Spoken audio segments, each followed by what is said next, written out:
इसको कॉपी किया, कॉपी करके किसी एक सेल में आते हैं।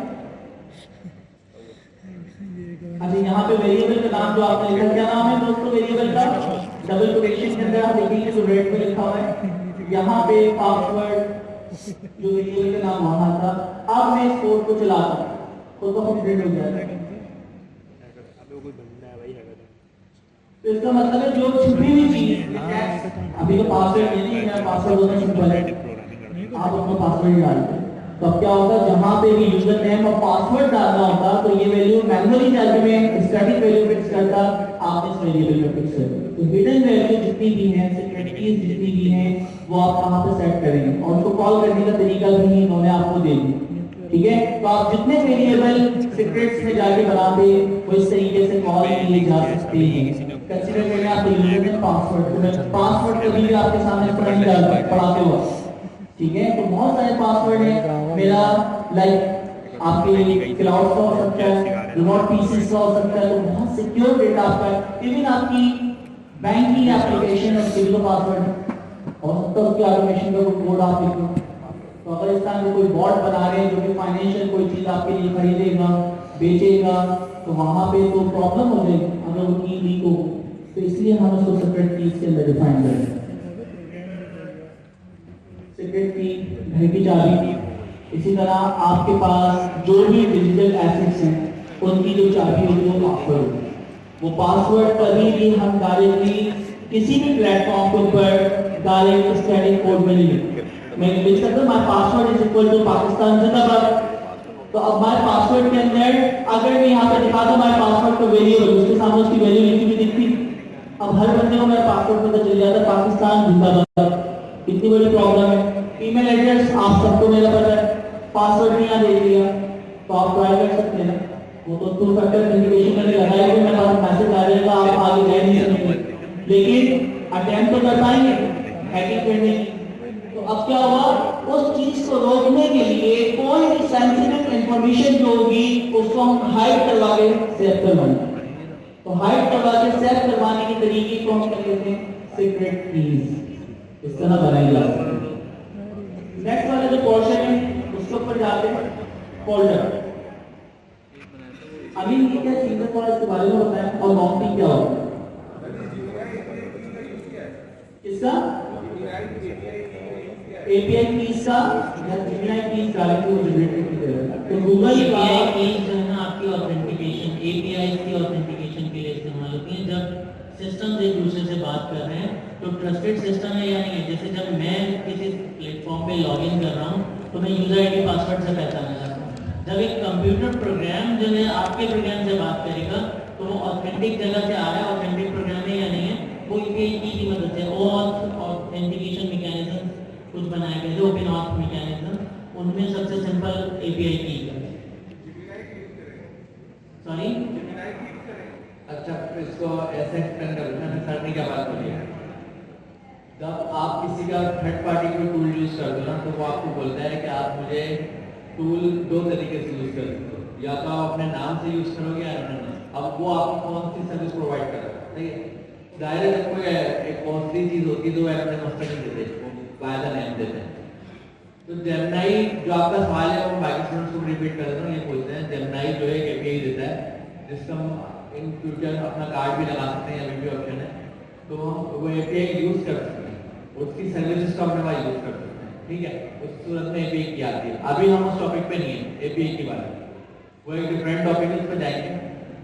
लेकिन फिर सवाल आता है कि जेमिनी कैसे यूज हो रहा है इसमें, क्योंकि वो दोनों गूगल की प्रोडक्ट है, गूगल कॉलर्स भी और जेमिनी भी।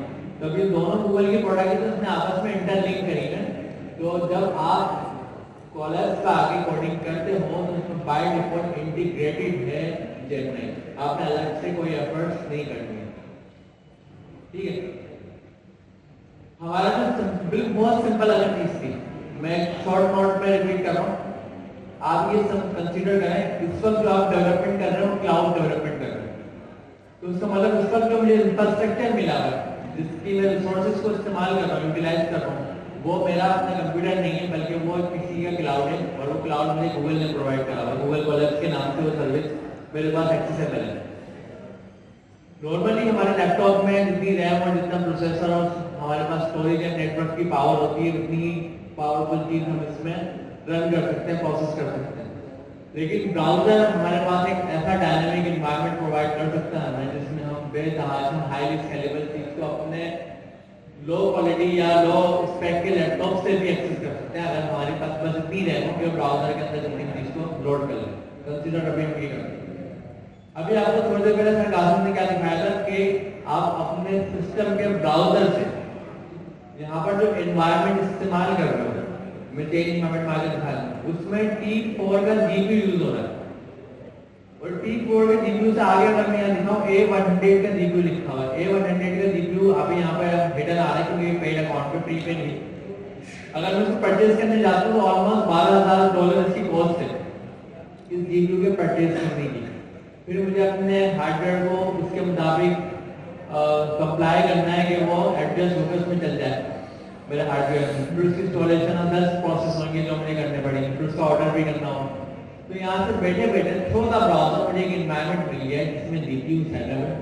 अब मेरे लैपटॉप में जीपीयू हो या ना हो, फिलहाल इससे इतना फर्क नहीं पड़ेगा क्योंकि मैंने किसी और की सर्विस मैंने फ्री में ले ली या रेंट पे ले ली।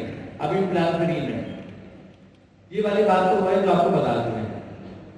हमारे पास गूगल पे की कॉलम मौजूद था,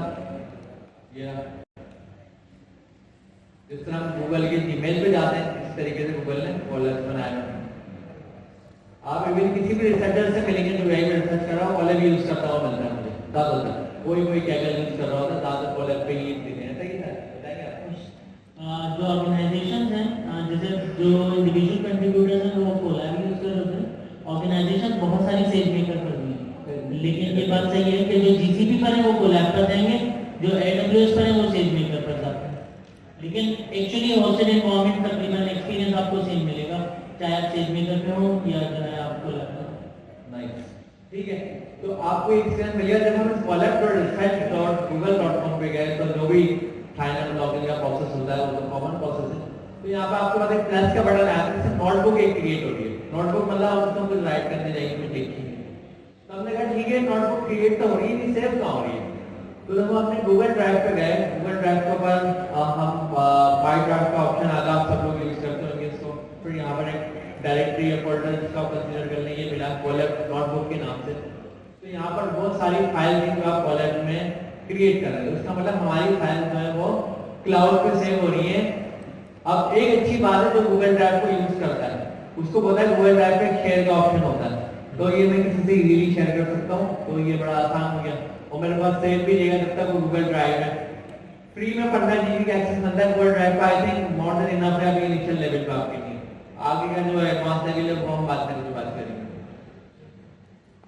अब गूगल ड्राइव पे मेरे पास यहाँ पर वो कॉलेज की फाइल रखी है जो मैंने क्रिएट की, और वो कॉलेज की फाइल जो क्रिएट हुई थी वो यहाँ से हुई थी। जब कॉलेज की फाइल हमने क्रिएट कर दी तो हमने पहली चीज क्या एक्सपीरियंस करी, पहली चीज हमने एक्सपीरियंस ये करी इसके सेल में जो मैं प्लस करके एक नया सेल डाला हूं, कंसीडर करें फर्स्ट सेल है थोड़ी देर के लिए। यहाँ पे जनरेट का एक ऑप्शन था और जब मैं जनरेट का ऑप्शन पे गया तो उसने ये कहा कि आप प्रॉम्प्ट करके कोडिंग करें। तो हमने ये कंसीडर करा कि आप प्रॉम्प्ट करके कोडिंग करने का हम क्या समझ सकते हैं। इसका मतलब ये है कि आप प्रोग्रामिंग करने का स्टाइल चेंज हो गया। अब आप प्रॉम्प्ट लिखेंगे, प्रोग्राम लिखिएगा, प्रोग्राम को रख करके आप अपना आउटपुट या जो आउटकम अपना ये सोच रहे हैं कि आना चाहिए, सही है। आप प्रोग्राम कर रहे हैं कि मेरा ये आउटकम आना चाहिए, वो आउटकम आएगा तो आपका टास्क कंप्लीट हो गया। नहीं आया तो आप प्रॉम्प्ट के थ्रू सॉल्व करोगे जो टास्क आपको समझ में करके दिखाया। अब हम इसमें मजीद एडवांसमेंट पे आते हैं। जैसे एक आपको हो गया, हम और क्या क्या कर सकते हैं। साथ साथ हमने ये देखा है जो ऊपर कोड का बटन था उसके साथ एक टेक्स्ट का बटन मिला। इसका मतलब इस नोटबुक में सिर्फ आप कोड नहीं टेक्स्ट भी लिख सकते हो क्योंकि ये नोटबुक है। इसमें कोड भी लिखो टेक्स्ट भी लिखो, दोनों ऑप्शन हमने दिए। टेक्स्ट के अंदर एक मार्कडाउन का फॉर्मेट होता है, हेडिंग कैसे बनानी है, पैराग्राफ कैसे बनाने हैं, लिस्ट कैसे बनानी है, बुलेट पॉइंट कैसे बनाने हैं। आप और आपको पूरा यहाँ पर डायग्राम डाला और बड़ा सिंपल है, कोई इसमें रॉकेट साइंस मुझे नहीं लगता कि आपको फील होगी। अगर मैंने यहाँ पे लिखा भी ये अब मुझे इसको हेडिंग बनाना है, मैं क्या करूँ। तो देखो ऊपर ये हेडिंग का ऑप्शन है, मैंने इसको क्लिक करा पूरी हेडिंग बन गई। दोबारा क्लिक करा ये हेडिंग 2 बन गई। दोबारा क्लिक करें हेडिंग नहीं बनती, अगेन क्लिक करें वापस से नॉर्मल टेक्स्ट जो डॉकर का कंटेनर बनाना तो इतना सिंपल तरीके से उन्होंने डॉक्यूमेंटेशन में टेक्स्ट भी दे दिया है, टेक्स्ट के साथ साथ कोड भी आपको प्रोवाइड कर दिया है। यहाँ तक भी बात समझ में आ गई, फॉर्म लिख रहे हैं, कोड करवा रहे हैं। इवन थोड़ी देर पहले हमने प्रॉम्प्टिंग से कोड भी करवाया और साथ साथ क्या क्या करवाया, क्या करवाया, क्लास डिबग, कोड को डिबग भी कराया हमने। नेक्स्ट लेवल देखा, हमने कहा सिर्फ हम कोडिंग नहीं कर रहे बल्कि उसमें आए हुए एरर को भी डिबग करवा रहे हैं, जो खुद फिक्स करके हमें रिस्पॉन्स दे रहे हैं। तो ये काम हमने देख लिया। यहाँ तक भी चीजें सिंपल थी। अगर आप थोड़ा एडवांसमेंट में देखोगे तो आप ये बोलोगे कि एक कॉन्सेप्ट होता है वेरिएबल्स का, और वो कॉन्सेप्ट होता है किसी भी प्रोग्राम को जब हम लिखते हैं तो उसको डायनामिक हमें बनाना होगा। डायनामिक का मतलब क्या होता है कि सपोज करें मैंने एक रिक्वेस्ट लिखी कि मुझे एक कंपनी से रिजाइन देना है, सही है, तो वो मैंने अपने नाम से लिखी, मेरा नाम ये है, ये मेरी पोजीशन है, ये मैं रिजाइन देना हूं, उसने लिखा नोटिस पीरियड। अगर आप मुझसे सवाल करें तो आपने रिजाइन की ईमेल करिए अपने बॉस को, ये ईमेल मुझे भी करनी है, तो आप क्या सेम ईमेल कॉपी पेस्ट कर सकते हैं, सेम ईमेल कॉपी पेस्ट।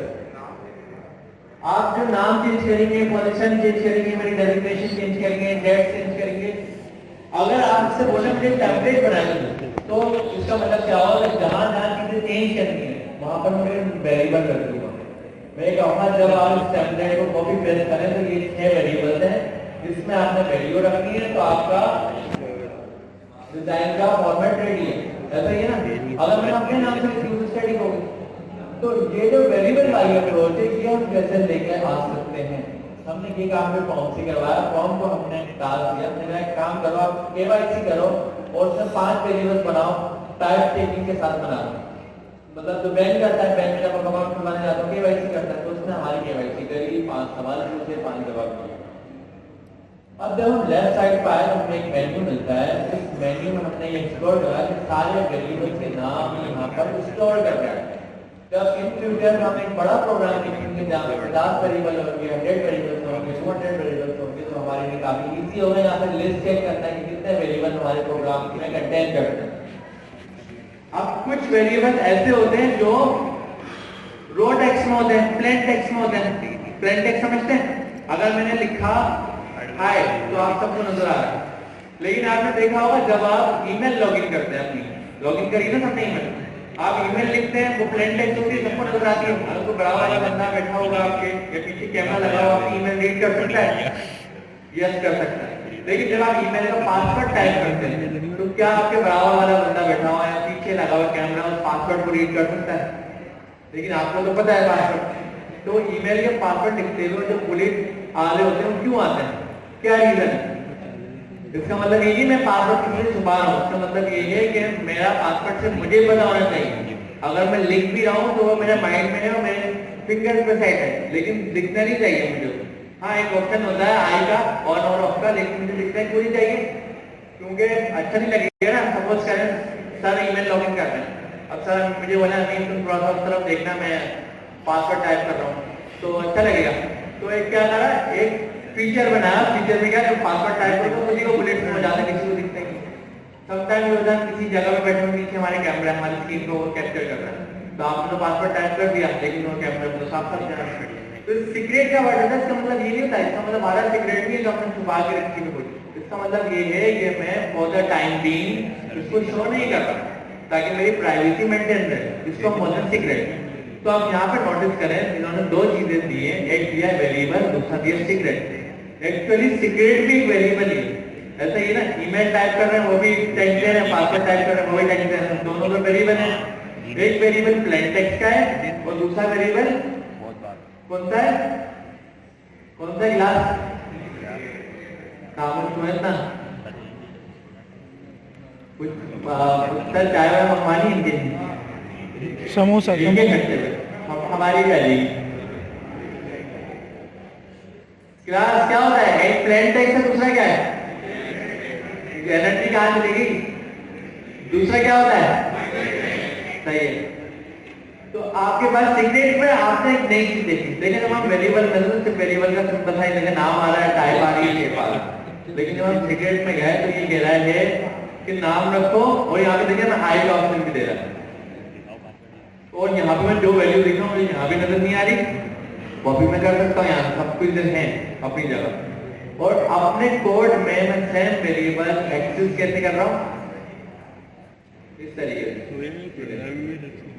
पहले भी मैं सिंपल लिख सकता था, इतना घुमा फिरा के लिखना क्यों पड़ा, इतना घुमा फिरा के लिखना इसलिए बड़ा मैंने कुछ बताया हुआ नीचे ही जहाँ मैंने सीक्रेट बनाया था नीचे कुछ बताया हुआ कि सीक्रेट को एक्सेस करने का ये तरीके का। और जब मैं अपने कोड में गया तो मैंने सिर्फ कॉपी पेस्ट करा है और सीक्रेट का ये नाम चेंज करा। यहाँ पे मैंने सीक्रेट नेम लिखा हुआ था, मैंने पासवर्ड लिख दिया क्योंकि उन्होंने भी एक पैटर्न दिया हुआ था। तो जब मैंने इसको यूज करा, इसको प्ले करा तो उसने मेरा वो पासवर्ड बता दिया जो मैंने सीक्रेट में लिखा था। तो उसका मतलब मैं अपनी कोडिंग में कहीं पे अगर पासवर्ड यूज कर रहा हूँ तो मैं अपने कोडिंग में वो हार्ड कोड नहीं करूँगा, क्योंकि मेरा कोड 4 लोग और भी देख सकते हैं, 6 लोग और भी देख सकते हैं। लेकिन अगर मैं यहाँ सीक्रेट में रखूंगा तो वो सिर्फ मेरे पास ही रहेगा। जब वो किसी और के पास जाएगा तो वो अपना सीक्रेट डालेगा, तीसरे के पास जाएगा तीसरा अपना सीक्रेट डालेगा, कोड के पास जाएगा वो अपना डालेगा। तो कोड सबके पास एक ही होगा लेकिन सीक्रेट अलग अलग होंगे और मेरा सीक्रेट में किसी और को शेयर नहीं करना, दूसरा किसी तीसरे को शेयर नहीं करना। तो ये जो आपके पास यहाँ पर कंसिस्टेंसी आई है, इंटीग्रिटी आई है और ये सारे ऑप्शंस आए, ये देना बड़े जरूरी है। अब आया सबसे लास्ट ऑप्शन, ये जो फोल्डर बना हुआ है, इस फोल्डर में हम जाते हैं, फिर हम देखते हैं यहाँ पर कुछ चीजें हमें नजर आ रही हैं। ये सैंपल डेटा नजर आ रहा है, सैंपल डेटा में कुछ डेटा हमें पहले से रखा हुआ है। अब हम कंसिडर करते हैं कि ये क्या है। तो एक काम करते हैं, कुछ फॉर्म लिखते हैं, उस फॉर्म में ऐसा हो कि कुछ डाउनलोड हो रहा हो, ऐसे क्या या डाउनलोड होने वाली चीज को अपलोड करेंगे, अपलोड कर दें, ठीक है। तो मेरे पास कुछ एक्स्ट्रा फाइल है, सपोज करें इमेज है, मैं ये चाह रहा हूँ मैं अपना कोड करते हुए वो इमेज को एक्सेस करना चाह रहा हूँ। अब मेरे लोकल लैपटॉप पर तो ये चीज सिंपल थी, कॉमन थी, लेकिन क्लाउड को अगर एक चीज कैसे होगी तो क्लाउड ने मुझे ऑप्शन दिया है अपलोड का। उसने कहा कि आपके पास अगर कोई एक्सटर्नल फाइल है तो आप यहाँ से अपलोड करके उसको यहाँ पे फाइंड करवा दें। तो ऐसे ही कुछ करना ट्राई करते हैं। पहले देखते हैं कुछ हमारे पास है, हमने देखा एक इमेज रखी हुई डाउनलोड में, गूगल का हेडक्वार्टर है, बड़ा जबरदस्त नजर आ रहा है, सही है। तो इसी को हम अपलोड करना ट्राई करते हैं। यहाँ पर अपलोड पे क्लिक करा, डाउनलोड के डायरेक्टली में गया, डाउनलोड पे इमेज हमने अपलोड करी, उसने एक वार्निंग दी कि आप कुछ आउटसाइड से कर रहे हो, वार्निंग कॉपी करते हुए ये इमेज फाइनली अपलोड हो गई। अब इस इमेज को जैसे में यहाँ पर 3 डॉट्स आ रहे हैं, इस पे क्लिक करता हूँ, ये मुझे कुछ इंफॉर्मेशन देता है। इंफॉर्मेशन में मुझे कॉपी पास का ऑप्शन मिल देता है। यहाँ से मैं इमेज की डिटेल को कॉपी कर सकता हूँ कि कहाँ रखी है, क्योंकि अब हम ये अपने कंप्यूटर में ही क्लाउड पर है, हमें क्या पता क्लाउड क्या लोकेशन यूज कर रहा है, उसकी प्रेजेंट वर्किंग डायरेक्टली होती है। तो कॉपी पास मैंने कर दिया। अब मैं ये सोच रहा हूँ यार इसको कोई ऑपरेशन करा, मैं सिंपल ऑपरेशन क्रॉप का करवा लेता हूँ, ठीक है सर, ठीक है। मैं क्रॉप का एक ऑपरेशन करा, इसको डिलीट कर दिया, विजुअलाइज करवा, ठीक। ये मैंने इसका पार्ट इमेज का पार्ट जो कॉपी करा था उसको पेस्ट करा है, पेस्ट दिया है। मैं ले रहा हूँ विजुअलाइज दिस इमेज। अब ये मैंने एक फॉर्म लिखा है, इसको जूम कर दिया मैंने, इमेज का पार्ट कॉपी पेस्ट करा है, पार्ट लिखा है विजुअलाइज में इंटर करा। अब कुछ जनरेट होने जा रहा है, इसमें पाइथन का कुछ ना कुछ कोड क्रिएट कर दिया है, हमें तो आउटपुट से मतलब है। इसको रन करते हैं, इसका रिजल्ट देखते हैं। वाओ, ये मैं विजुअलाइज को थोड़ा सा और मजीद डिटेल में जाते हैं। विजुअलाइज क्रॉप हम कहते हैं 700 पिक्सल एंड विजुअलाइज लिखते हैं, ठीक है भाई। थोड़ा क्रॉप भी कर लो, इंटर करा, कोड बन जाएगा, थोड़ी देर में कोड बन गया। कोड में यहाँ प्ले का बटन होता है ना, इससे प्ले करते हैं। जब प्ले करा नीचे एरर आ गया, मतलब कुछ फॉर्म में बनते हैं हमारे।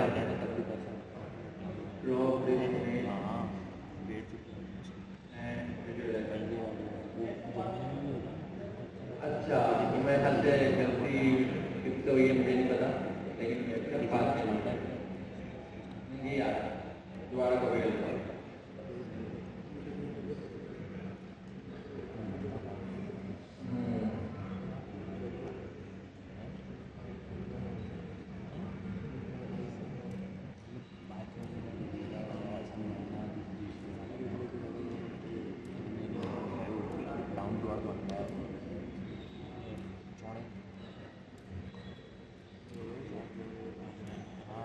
इमेज का पास में क्यों चेंज कर देते हैं, मतलब समझ नहीं आया।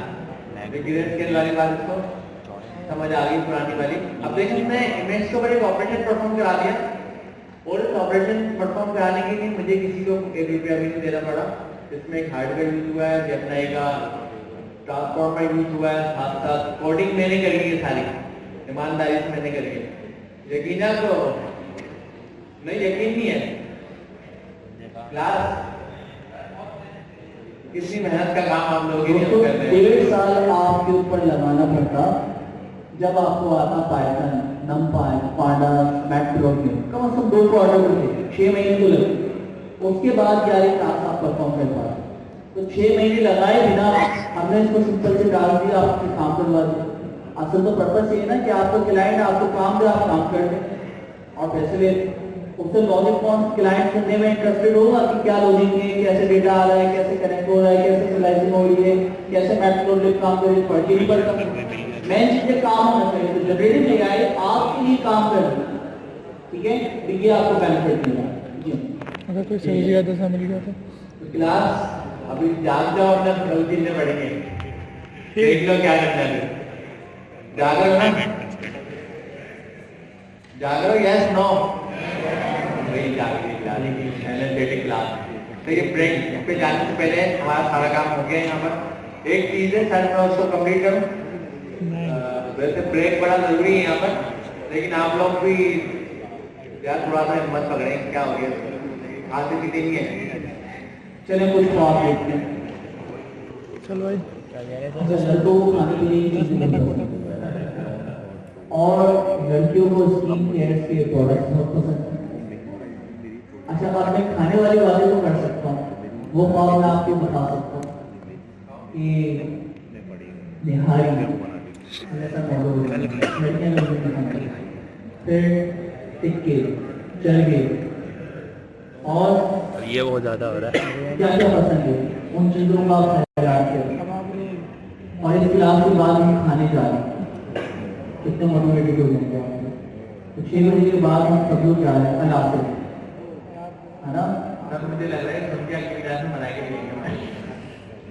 तो ये जब आप पहला देखते हैं तो फिर खुद का खुद आप देखें कैसे हशाश बशाश होना शुरुआत होती है। अच्छा, लड़कियों को ख्वाब दिखाना, उनको कोई लड़की आके यहाँ पे बताए कि कौन कौन से प्रोडक्ट्स के सेल्स करने वाले हैं, कहाँ पे आपको 50% ऑफ मिलने वाला है, कल वाला इवेंट दिखाओ जरूर। मिलने वाला है, तो वो आप देख सकते हैं, ठीक है। तो ब्रेक देखें थोड़े। अच्छा, अब नेक्स्ट वाला जो दोस्तों हम काम करने वाले हैं, जो बहुत मुश्किल तरीन हुआ करता था, एक छोटी सी टास्क हम बहुत जल्दी परफॉर्म करते हैं। देखिए इसके सैंपल्स डेटा में ऑलरेडी इन्होंने कुछ फाइल्स दी। ये टास्क जरा देखें, बड़ा मुश्किल तरीन काम था। मैं एक फाइल, कोई भी एक फाइल, पहले किसका डेटा सेट होगा, डायबिटीज का डेटा सेट होगा, डायबिटीज का है यहाँ पर डेटा, एमनेस है, एमनेस के अलावा कैलिफोर्निया हाउसिंग है,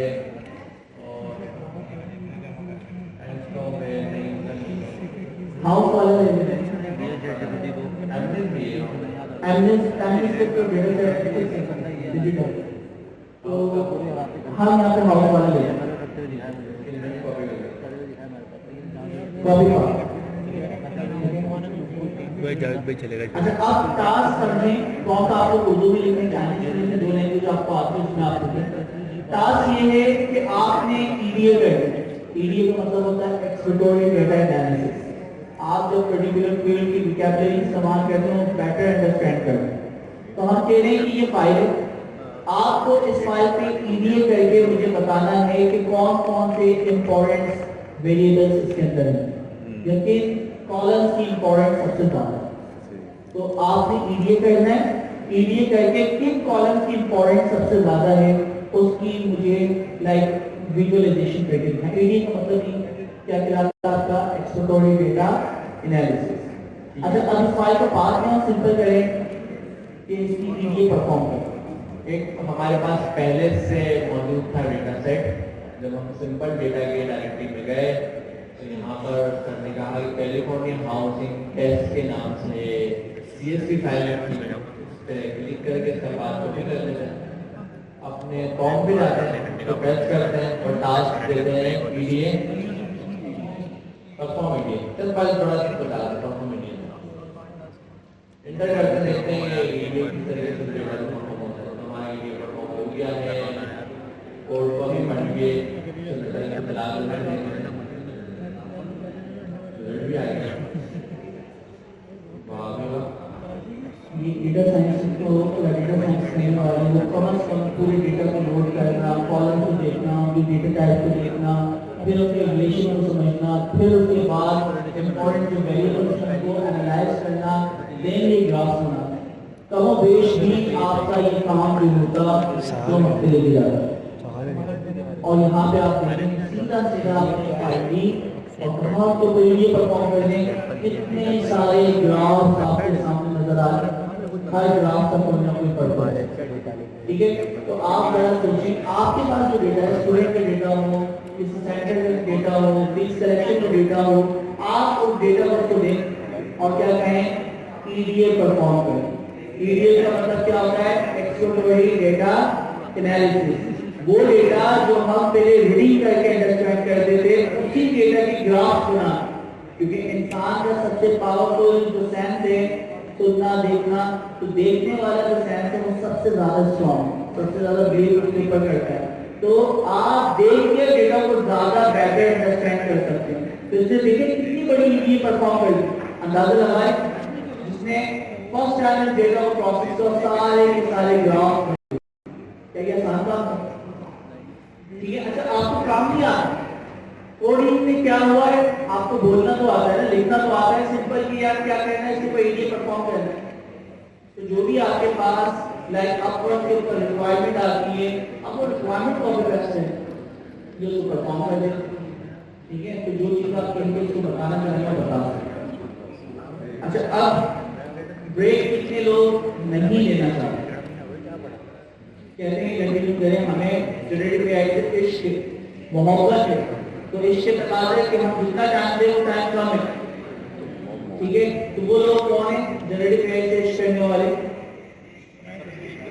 ये देखा कैसे कैसे आशिक है, लेकिन थोड़े माशाल्लाह। अच्छा, और बहुत लोग हैं कि इश्क तो हमेशा चलता रहता है, थोड़ा आराम भी जरूरी है, तो 10 मिनट का ब्रेक होना चाहिए, 10 मिनट का ब्रेक। आप क्या करेंगे, एक नया अकाउंट बनाए और बाकी जो करना हो आपको सोचना, मैं बताने का टाइम नहीं देगा, ठीक है। तो एक अकाउंट बनाए और वहाँ पे आप 18 साल से बड़े हैं, ये तो नाम आप कर सकते हैं। तो फिर उसके बाद अगर ये एरर रिजॉल्व नहीं होता तो देखते हैं, जब नया एरर आए तो आगे देखते हैं। तो जिसके बाद फिर पैचिंग एरर आ गए जनरेट करते हैं कोड से, तो उसका आपको पता चल गया कि जेमिनी एंड्रॉइड को अलाउ नहीं करेगा। आपको कुछ कहें बहुत सारी आप उसका कंट्रोलिंग के तरीके से तो वही तरीके से ये नहीं है, कुछ भी नहीं आता एंड्रॉइड वाले को जान नहीं दे रहा कि सर्वर अलाउ नहीं, उसका क्या है, एक नया फॉर्म बनाए पर्सनल यूज के लिए, आप उसके अंदर अपनी डेट ऑफ बर्थ करेंगे और उसके बाद उसको गवर्नमेंट करें, ठीक है। तो जल्दी से पहले काम कर लेंगे, लेकिन हमको मुश्किल काम है।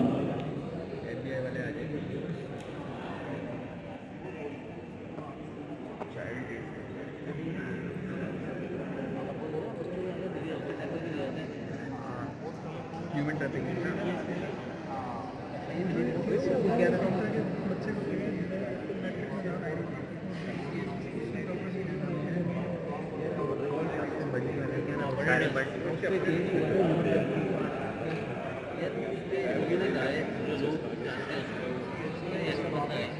लोग जो जानते जो खरीद भी उसके काफी भरोसा किसी पे नहीं मिलता।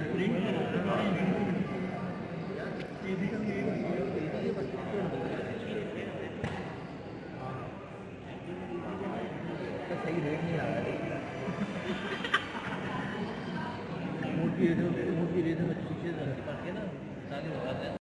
तो इसमें मैंने अपनी एक जॉग्राफी मेरी 70 रेंज है, मैंने उसमें एक इंक्रीज कर दिया और इसको सेव करके जब प्रोजेक्ट को मैंने रिफ्रेश किया और उसका रन टाइम भी स्टार्ट किया तो वो फिर 20 में लग गया और एरर हो गया।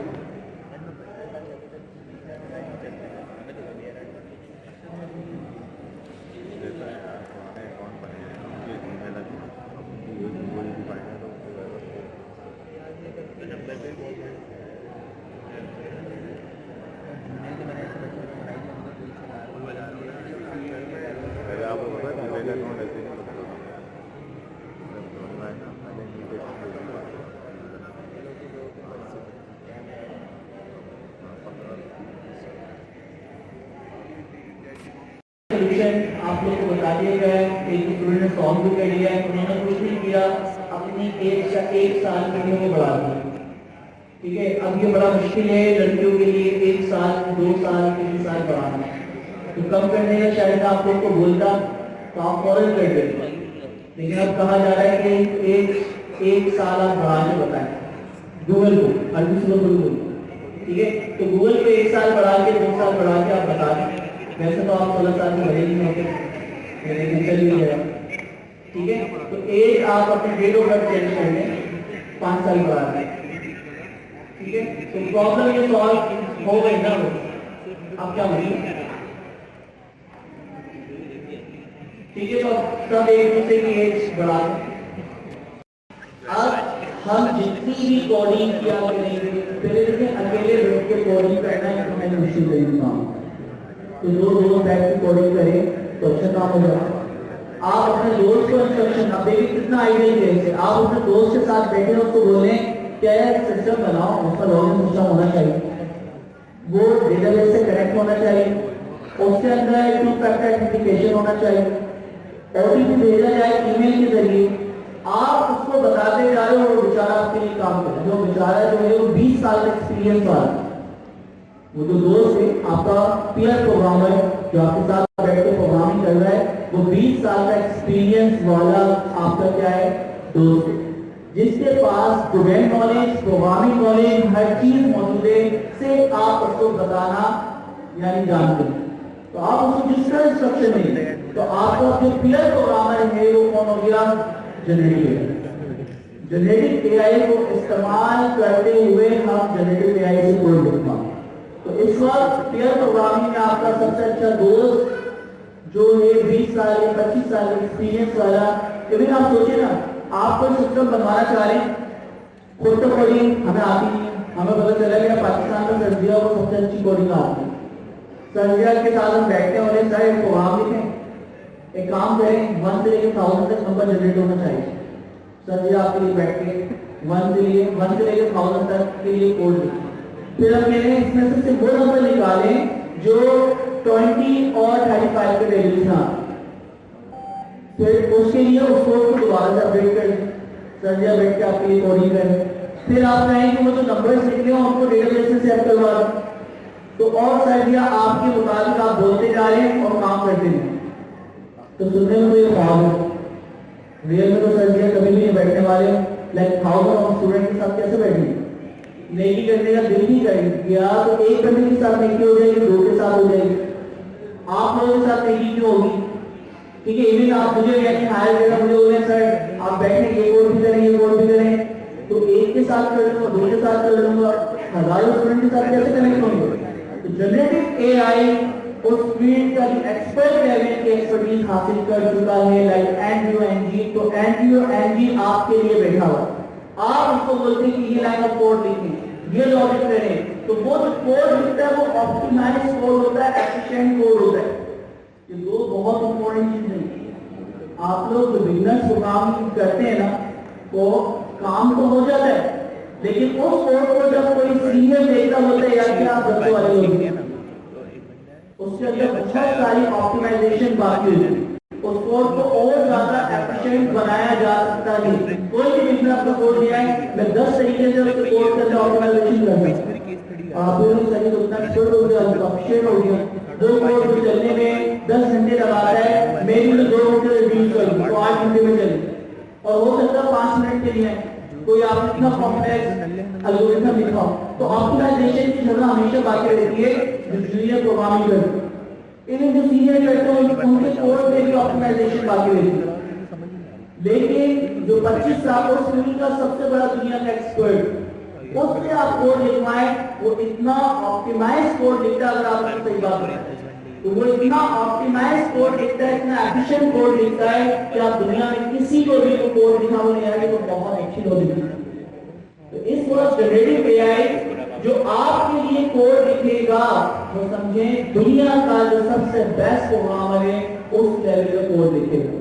तो क्या ये चीज पॉसिबल थी पहले? नहीं। तो ये प्रोग्रामिंग की दुनिया में सबसे बड़ी रेवोल्यूशन आ गई। जनरेटिव एआई को यूज करते हुए हमें प्रोग्रामिंग करनी है। ये चीज क्लियर हो गई? अच्छा, तो हमने इसका इंटरफेस देखा।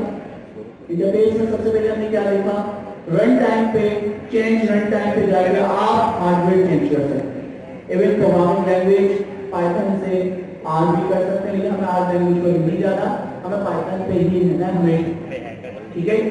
उसके बाद जीपीयू आपने सेलेक्ट किया, जो कि 16 GB जीपीयू आपको मिल जाता है, वो काम आपको हो गया।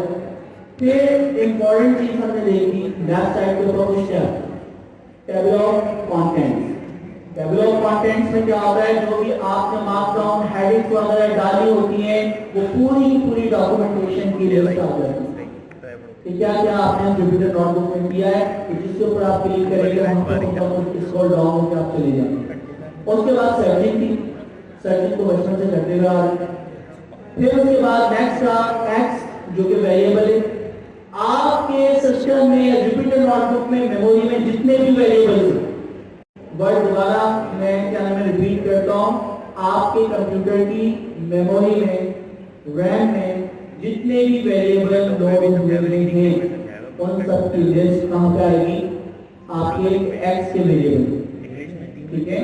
वो सारे के सारे वेरिएबल्स जो कि आप पाइथन में बना, कंट्रोल की बात नहीं होगी, आपके इन्वॉल्वमेंट वेरिएबल की बात नहीं होगी, वो सारे के सारे वेरिएबल जो पाइथन में हम बना, उन सब की लिस्ट कहां पे शो होगी, आपके एक्स वेरिएबल में।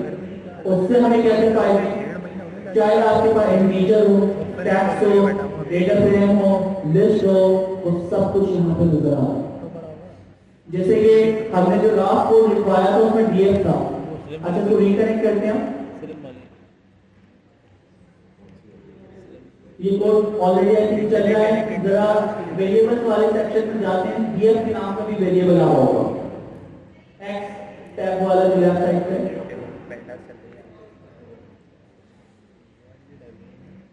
लेफ्ट साइड पे कोई पैनल है, वहां पे जाते हैं, नहीं आ रहा है, कोड दोबारा चलाएं, कोड चला दो, डिस्कनेक्ट हुआ होगा किसी न किसी वजह से। तो जब भी हमने ये चीज पढ़ी है, डिस्कनेक्ट होगा, फ्री में वैसे मिलेगा। बाकी आप 50 डॉलर पर मंथ दें तो कंप्यूटर इवन ब्राउजर भी बंद करता है, उसके बाद में मशीन को बंद नहीं करें, पैसे दे ना फ्री में, तो आप काम हो गया, ठीक है, बंद कर दी मशीन, ब्राउजर बंद किया, हमने मशीन बंद कर दी। तो गूगल फ्री में ऐसे सर्विस देते हैं कि ब्राउजर खोल के बैठे, पैसे दे दो, ब्राउजर बंद कर दो, पीछे आपके लिए मशीन चला के रखें, आप दोबारा उस ऐप के ऊपर आओगे, कनेक्ट कीजिए। आइडल टाइम आउट होता है। आइडल टाइम आउट क्या होता है, सपोज करें आप अपना लैपटॉप चला रहे हैं, चलाते आपने ब्रेक लिया, ब्रेक लिया, तो उस वक्त आप देखते हैं आपकी स्क्रीन 10 मिनट बाद या 5 मिनट बाद या कुछ टाइम मिनट वेट करने के बाद ऑफ हो जाती है, ताकि उसकी बैटरी सेव रहे। इसको हम आइडल टाइम आउट बोलते हैं कि स्पेसिफिक टाइम पीरियड के बाद अगर उसका किसी यूज में नहीं है तो वो आइडल टाइम होता है, जिसमें वो इस्तेमाल नहीं होगी, मतलब ऐसे रखनी होगी। तो बगैर इस्तेमाल में भी मशीन का कोई ना कोई टाइम आपका सेट होता है, डिफॉल्ट में 10 मिनट होता है। इसी तरीके से जब आप जुपिटर कॉलेज पर जाकर रन करते हैं तो ये आपको एक वर्चुअल मशीन देता है, और इस वर्चुअल मशीन मतलब मशीन समझने कंसिडर करते हैं, जिससे आप कनेक्ट करोगे। तो इसमें भी एक आइडल टाइम आपके पास आता है। अगर इन केस आप उससे ट्रैक नहीं कर रहे, कनेक्ट नहीं कर रहे, कोई भी एक्टिविटी परफॉर्म नहीं कर रहे, थोड़ी देर बाद टाइम आउट हो जाएगा, आपको डिस्कनेक्ट करना होता है, फिर आपको दोबारा से रिकनेक्ट करना पड़ता है, और दोबारा से रिकनेक्ट पे चैलेंज होता है बड़ा जबरदस्त, और वो जबरदस्त चैलेंज करने लगा। आपको याद होगा लास्ट टाइम हमने मॉडल क्लास में यहाँ पर कि नई डाउनलोड हो गई, अब वो इवेंट गायब हो गई। तो ये बड़ा चैलेंज होता है कि जो चीजें ये एक्स्ट्रा में लेकर आता है, जुपिटर नोटबुक के अलावा उनको ये टेम्परेरी रखता है, और टेम्परेरी का मतलब क्या है कि जैसे वो डिस्कनेक्ट होगी वापस रिकनेक्ट करोगे तो रीड हो जाएगा। अब इसके एडवांस की बात में कभी मौका मिलेगा कर लेंगे। अभी हम बात कर रहे थे वेरिएबल्स की, हम ये x y साइड फाइल है, वेरिएबल फाइल है, इसको पहले रन करते हैं, वेरिएबल डिस्प्ले हो जाएगा, उसके बाद होगा तो ये मैंने रन कर दिया। जिस टाइप के आप वेरिएबल्स बनाएंगे, क्या वो टेक्स्ट है, इमेज है, आगे वीडियो में करिश्मा नहीं है, तो शायद वो वेरिएबल्स टाइप के फ्यूचर आ जाए। तो आपके पास टेक्स्ट है, इंटीजर है, डेट है, इसी तरह डेटा फ्रेम है, सीरीज है, डिक्शनरी है, जो पाइथन सपोर्ट करते हैं, उस डेटा साइट पे आप देखें वो वेरिएबल लिस्ट डीएफटी वेबसाइट पे आ चुकी है। आप अगर इसके ऊपर जाके डबल क्लिक करें वेरिएबल के बंद ऊपर, अच्छा वेरिएबल डिटेल भी बता रहा है कि आपके पास 3000 रोज हैं, एक डिटेल तो आगे होगा। तो डबल क्लिक करने के बाद उस वेरिएबल की डिटेल भी आपके पास आ गई। अच्छा ये सबसे पहले स्पाइडर, फिर हमारा आर स्टूडियो, तो जो लोग उस आईडी पे काम करते थे उनके पास ये वेरिएबल लिस्ट सिस्टम आया करते थे, तो यहाँ पे भी आ गए। इवन जो डेटा फ्रेम होता है, आप जरा सबसे लास्ट वाले सेल में हैं और वहाँ पे लिखे हैं डीएफ का एक नया सेल लेते हैं, ये डीएफ वेरिएबल जो है जिसके अंदर डेटा फ्रेम है, एक नई सेल के अंदर सिर्फ डीएफ है।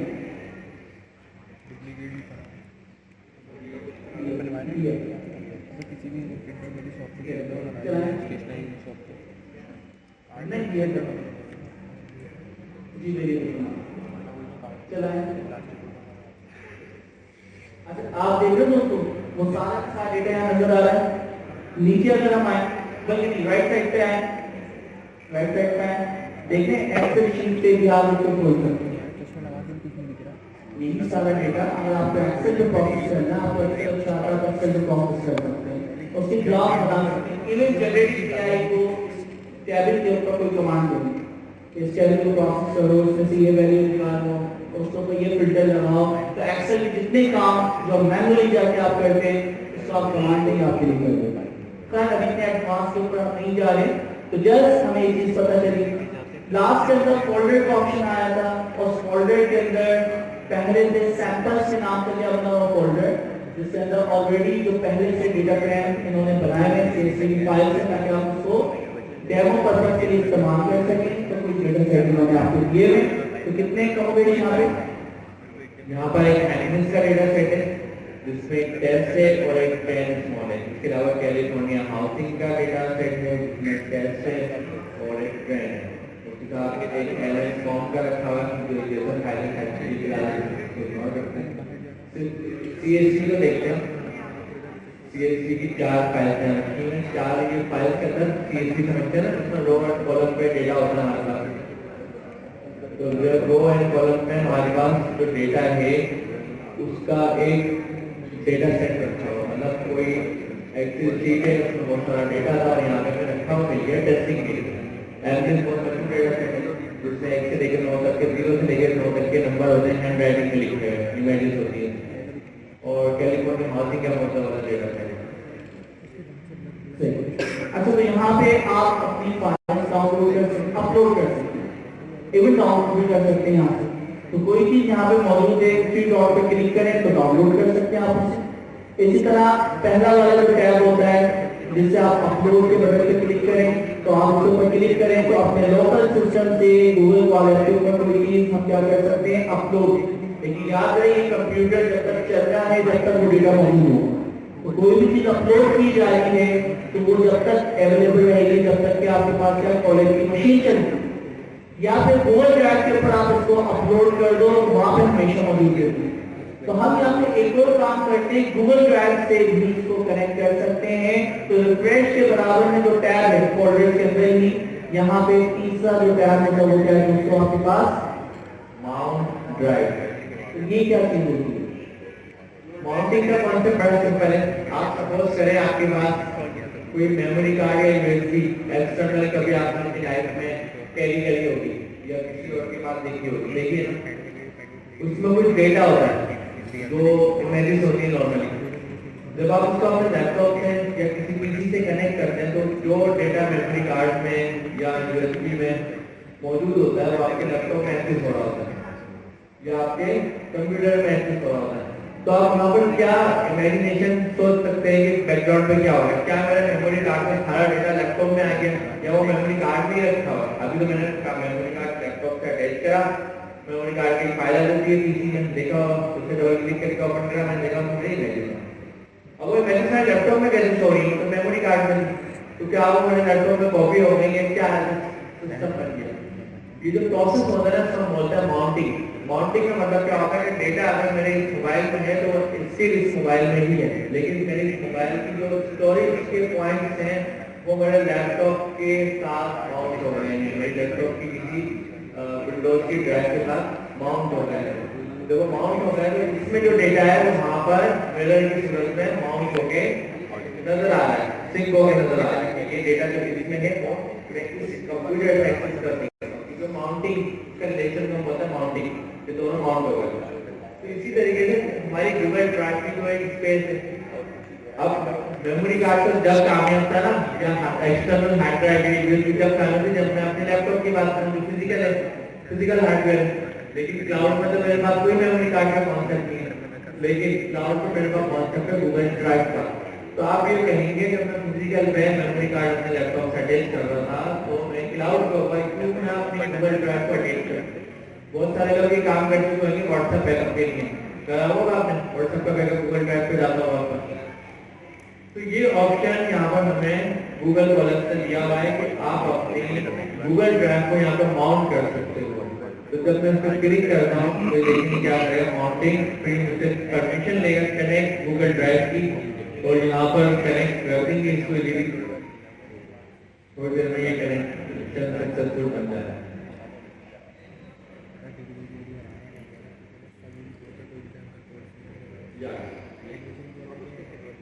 अब आप देखें आपके पास ड्राइव के नाम का एक फोल्डर आ है। इस फोल्डर पे अगर आप क्लिक करें तो माई ड्राइव, उसमें क्लिक करें तो माई ड्राइव में जितने भी फोल्डर, चाहे उसमें एक्सेल की फाइल हो, वर्ड की फाइल हो, कोई इमेजेस हो, कोई टेक्स्ट हो, कोई भी फाइल, वो सारी फाइल हमें यहाँ नजर आ रही है। तो किसी भी फाइल को, जैसे कि इस फाइल जैसी इमेज है, राइट क्लिक करें तो पाथ ले लेते हैं। जब राइट क्लिक बोले तो मतलब तो राइट क्लिक की मुझे वो आदत है, आपने अपना पाथ कॉपी किया और आपने कहा इस इमेज को डिस्प्ले करवाओ। इसी तरह एक्सेल फाइल है उसको रीड करके उसको डिस्प्ले करवाओ।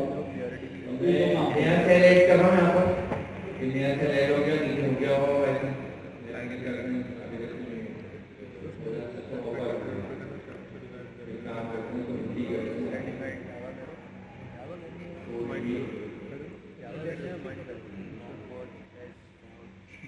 लास्ट सेंटर में हो गया, सही है।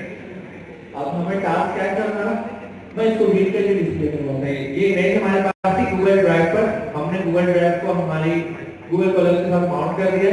अब जो गूगल ड्राइव में इमेज हमारे पास स्टोर है उसका पाथ मैं यहाँ पे क्लिक करता हूँ, पहले यहाँ से पाथ को भी करता हूँ। अब हम यहाँ पे कुछ प्रॉम्प्ट पास करते हैं, जिसमें हम बोलते हैं ये मेरी गूगल ड्राइव पे इमेज है, इसको क्या करवाना है, इसको डिस्प्ले करवाना है। डिस्प्ले।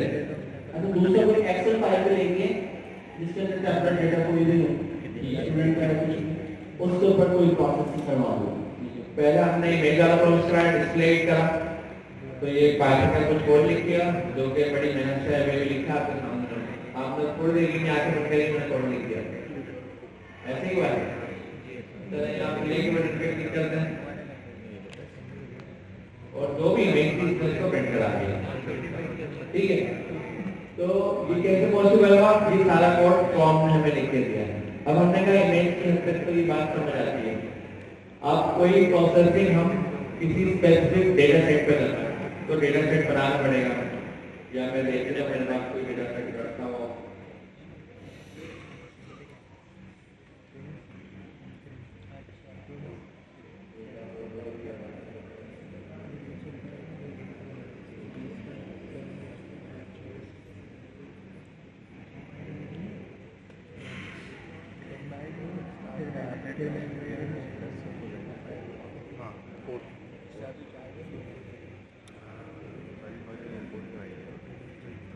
असाइनमेंट वाले फाइल को लास्ट में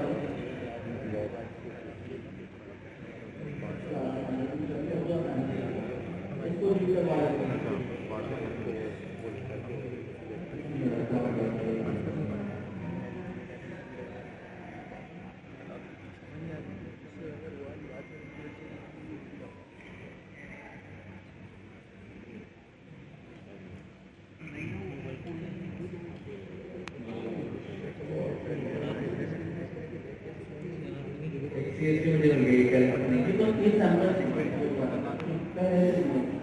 अच्छा मेरे साथ एक्चुअली आपके पास कोई फाइल होगी तो आप कहेंगे इस फाइल को रीड करें तो प्रोसेस जो प्रोसेसिंग आप करवाना है तो आप गूगल ड्राइव से भी कनेक्टिविटी कर सकते हैं।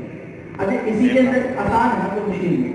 आपके गोल्ड ड्राइव कनेक्ट हो गए, जैसे यूएसबी आप लगाते हैं कॉलेज की मशीन के ऊपर, जो 10 आपकी मशीन थी उस मशीन में गोल्ड ड्राइव की जितनी चीजें रखी थी वो सारी चीजें एक्सेसिबल हो गई। जब एक्सेसिबल हो गई, आप उसको कमांड के लिए प्रोसेसिंग करवाना चाह रहे हैं वो आप करवा सकते हैं। जो लास्ट वाला टैब है हिडन के लिए क्या है, माउंटिंग के बराबर है। माउंटिंग के बराबर में हमारे जो हिडन फाइल का ऑप्शन आता है, ये हिडन फाइल क्या होती है, क्लिक कर दें, ये देखो डॉट माउंटिंग की एक फाइल आ गई है। एक्चुअली हिडन फाइल का कॉन्सेप्ट क्या बनाता है कि जो फाइल यूजर के इस्तेमाल की नहीं है, मतलब काम की फाइल है लेकिन यूजर को उसका कुछ इंटरेक्शन नहीं होना, कुछ देना देना, तो उसको हिडन में रख देते हैं ताकि यूजर उसको गलती से भी जाकर एडिट ना कर दे या कुछ और कंसीडर ना करे, लेकिन होती वो काम की है। लेकिन अगर एज अ डेवलपर आपने देखी हो यहाँ पर ऑप्शन है हिडन फाइल का, नहीं देखें तो यहाँ पर आई पे ओ पास उसको देखें। तो जब हम हिडन फाइल जाते हैं तो उसमें कुछ इन्फॉर्मेशन रखती है, उस इन्फॉर्मेशन के उसमें क्या क्या रखा है मैंने डिफॉल्ट ड्राफ्ट किया है, तो उस इन्फॉर्मेशन में उसने ऐसी इन्फॉर्मेशन भी रखी है जिसमें हमने थोड़ी देर पहले हमारे टास्क रिपोर्ट करा था जो का माउंटिंग का, तो थोड़ा सा माउंटिंग की इन्फॉर्मेशन इस फाइल के अंदर कहीं ना कहीं स्टोर करिए, ये बताने के लिए जब कोई फ्यूचर में आए और ड्राइव से कनेक्ट करे तो उसको पता हो कि मुझे माउंट करना है, गूगल ड्राइव को गूगल प्रोजेक्ट के साथ माउंट करना है, तो कोड प्रोसेस इसके अंदर होगा। इसके अलावा अपने और कॉन्फ़िगरेशन भी इन्होंने इसमें रखी है। अच्छा, आपके पास में फोल्डर है, ये समझें कि गूगल ने अपने पर्पस के लिए ये फोल्डर बनाया है, उनकी अपनी लैंग्वेज के अंदर कुछ ना कुछ रिकॉर्ड से रखे हुए हैं, तो एन्क्रिप्टेड भी होते हैं, तो आप उसको खोल कर पढ़ने की कोशिश भी करेंगे तो एन्क्रिप्टेड है, आप उसको पढ़ लेंगे और आप उसको खराब कर देंगे। तो हिडन फोल्डर्स या फाइल्स में आपको नहीं जरूरत नहीं। आपको याद होगा डेफ डॉट डेफ कंटेनर का फोल्डर हम बना रहे थे लास्ट में, तो वो भी आपका हिडन होगा, डॉट png की फाइल बनती है। तो इस तरह जो भी आपकी हिडन फाइल्स होती हैं जिसका पर्टिकुलर पर्पस होता है किसी पर्टिकुलर सॉफ्टवेयर के लिए, सिस्टम के लिए, वो हिडन फाइल्स या फोल्डर्स का, तो आप यहाँ से वो बना भी सकते हैं, या अगर बना के यहाँ पे अपलोड की भी उन्हें देखना चाहे तो देख सकते हैं। तो अक्सर हम .env की फाइल्स बनाते हैं, .env वो फाइल या ऐसी चीजें जिनको आपने अपने ऑपरेटिंग सिस्टम के वेरिएबल्स बनाने हैं, तो .env की फाइल के अंदर जो भी वेरिएबल आप बनाएंगे वो कहाँ पे चले जाएगा दोस्तों, आपके एनवायरनमेंट वेरिएबल के अंदर, ठीक है। कहाँ जाता है, एनवायरनमेंट वेरिएबल। एनवायरनमेंट वेरिएबल का मतलब है आपके ऑपरेटिंग सिस्टम लिनक्स का वेरिएबल हो जाए, लिनक्स में कहीं पे भी जाके अगर आपने नेम का वेरिएबल बना दिया मोहम्मद कासिम, तो पूरे कंप्यूटर में कहीं पे भी जाकर आप देखेंगे नेम के अंदर क्या चीज मौजूद है, तो वहाँ पे क्या डिस्प्ले होगा, मोहम्मद कासिम। तो इस तरह जो भी हिडन चीजें होती हैं उन्हें हम वेरिएबल्स बनाते हैं, .env की फाइल। अभी आपके मतलब आपने गिटहब सीखा था, गिटहब डेस्कटॉप, उसमें भी एक हिडन फोल्डर बनता था, क्या नाम था उसका, .git। तो .git का जो फोल्डर होता था हिडन, सिक्योर चीज होती है, आपके सॉफ्टवेयर जब भी चलते हैं तो वो कुछ हिडन फाइल्स बनाते हैं जो कि आम यूजर के मतलब की फाइल्स नहीं है। ये एक पर्टिकुलर आपके डोमेन के एक्सपर्ट जो होते हैं के मतलब की फाइल होती है, तो आपके मतलब की फाइल में तो आपको सोचने की जरूरत है। हाँ, कुछ चीजें हम खुद हिडन फाइल्स वगैरह जब बनाएंगे, जब मतलब आएगा जब हम लेक्चर स्टार्ट करेंगे, हम ओपन एपीआई की स्पेसिफिकेशंस पढ़ेंगे, हम फास्ट एपीआई पढ़ेंगे। स्टैंड पे एपीआई बनाने के लिए ना खोलेंगे, जिसने एपीआई डेवलपर बनना है ना, मतलब पूरा पढ़ ले, और हाँ गूगल की अपनी लैंग्वेज इन्फॉर्मेशन को हम सेट करना है। नेक्स्ट में देखते हैं सर एक क्वेश्चन है, इसके इंटरफेस में लास्ट के अंदर भी कुछ चीजें बात हैं। ये दो जो आपको ग्रेटर देन लेस देन का सिंबल दिया है, यहाँ पर कोड से जुड़े, यहाँ पर हम कैसे कोई फिल्टर करना चाह रहे हैं कोड, तो वो इसमें भी उन्होंने यहाँ पर किया हुआ है।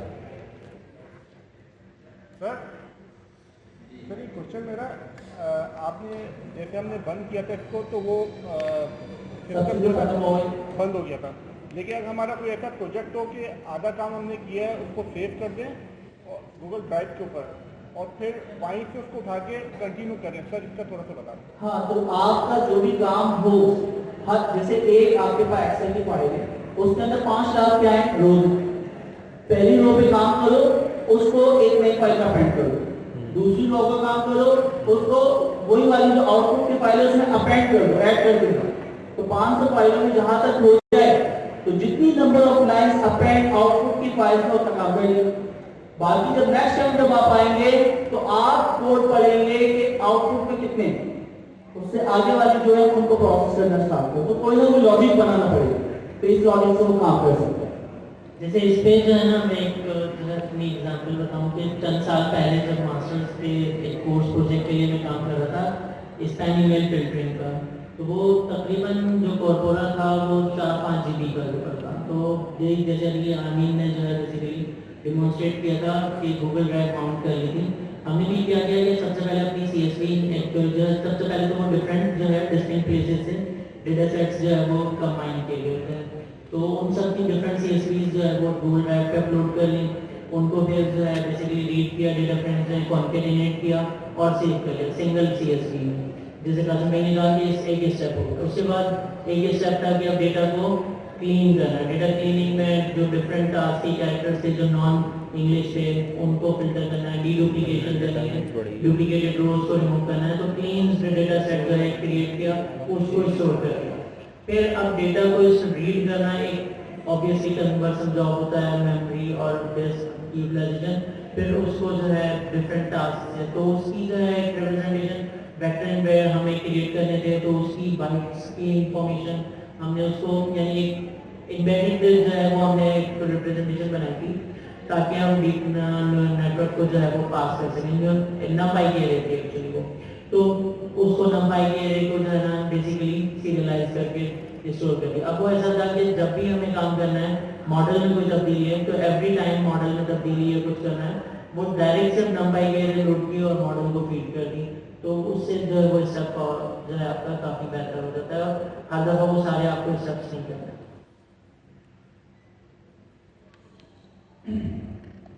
20% बात समझ आ रही होगी। तो NumPy कुछ होता है, उसके जरिए टेंसर जो भी आपके पास tags, audio, video, image, deep learning, generative time जो भी काम होगा याद रखें और सबसे पहले नंबर में कन्वर्ट होगा। नंबर में कन्वर्ट करने की टेक्निक को हम टेंसर कहते हैं या वेक्टराइजेशन कहते हैं। तो खैर वो एफिशिएंट वे बनाने के सारे डेटा को पहले ही आपने NumPy में कन्वर्ट कर लिया, फिर उसको हम प्रोसेस करवा दें। अच्छा, अब यहाँ पे क्या है, ये जो ऑप्शन था कोड दिखा रहे क्या चाहिए, ये कॉमनली यूज जो है ना आपके, जैसे आप जो है अगर कभी आईडी को फुल आप उसकी कैपेसिटी में यूज करें, विजुअल स्टूडियो .NET जो आईडी यूज करते हैं तो CTOR अगर आप लिखें तो वो कंस्ट्रक्टर का एक शॉर्ट फॉर्म होता है, उस पर टैग दे दें तो वो आपको जिस क्लास में आप उसका कंस्ट्रक्टर बना के दे देता है। फॉर का कोड स्निपेट, तो कॉमनली यूज कोड स्निपेट्स आपके इंसर्शन के लिए अवेलेबल होते हैं। ये कॉमनली यूज्ड जो है ना वो स्निपेट्स है, आप इस पे क्लिक करेंगे तो ये आपकी नोटबुक का पार्ट बन जाएगा। नेक्स्ट वाला एक और टैब है इसके नीचे, उसको कॉपी पेस्ट करना होगा। ओके, यूजुअली आईडीज में वो ऑटोमेटिकली वो इंसर्ट हो जाता है आपके कोडिंग में। अच्छा, लास्ट के अंदर जो टैब है सबसे इंपॉर्टेंट है, लास्ट में कौन सा टैब आता है, शेयर, क्लिक करें, प्रूफ अकाउंट पे ये एक्सेस नहीं होता है, ये आपकी टर्मिनल का एक्सेस पूरा करेगा। अच्छा, अभी ये डायरेक्टली टर्मिनल नहीं दे रहा क्योंकि फ्री वाला है, तो ये हमने पाकिस्तानी आप दिनेश की कमांड डायरेक्टली चला सकते हो ना, जो अभी हमने थोड़ी देर पहले भी चलाई थी, NVIDIA SMI। तो क्या लिखा था उसके लिए हमने साइन ऑफ एक्सप्लेनेशन और उसके बाद क्या था NVIDIA SMI, ये कमांड हमने चलाई थी। इससे GPU की सारी कॉन्फ़िगरेशन आती है। अच्छा, लिनक्स की आपने बहुत सारी कमांड सीखी, कोई एक कमांड बताएं सबसे आसान। PWD चलिए चेक करके देखते हैं। तो इस वक्त हमारा जो डेटा है, जो भी चीज चल रही है, हम कंटेंट के फोल्डर में मौजूद है। अच्छा, नेक्स्ट कोई और कमांड बताएं। LS MKDIR, ये कौन सी कमांड चलाएगी? PWD। ओके, नेक्स्ट कमांड चलाते हैं CD। आप पर्टिकुलर